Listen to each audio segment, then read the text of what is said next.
I didn't have a camera going for this originally, and sorry for the sketchy zoom.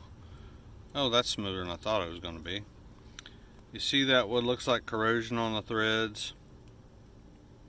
Oop, there we go.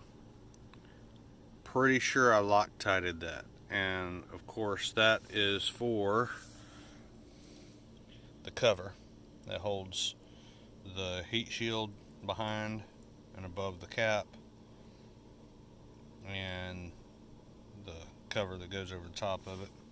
And on the same note, sorry, I got my hands full. These are the screws.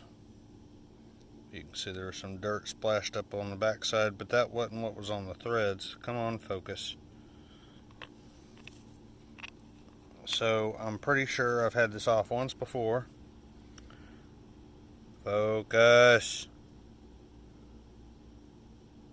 But this was actually the harder one to get off, and it had less dirt on the end of it and showing less of that. But I tried it with a stock screwdriver, had a problem, so I actually had to get out my JIS tip extension and my power tool that I keep in one of my panniers, thank goodness, to work the threads in and out until I broke through everything.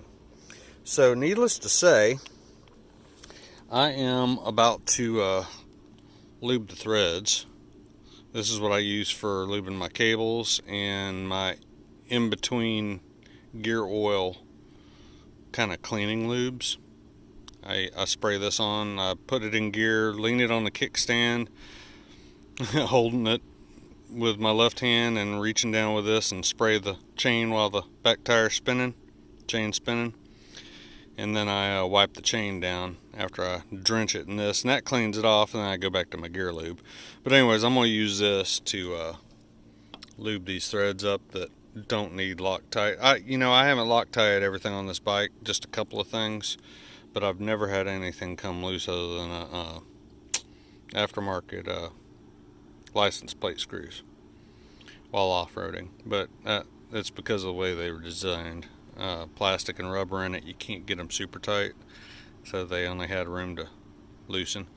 So anyways, just FYI, if you had the regular stock screwdriver or a regular handheld screwdriver trying to get these out away from home without a power tool to work it in and out, I do not recommend Loctite. Just check to make sure they're tight with a proper JIS tipped screwdriver and leave it at that, because you can't add fluid if you can't get that cover out of the way.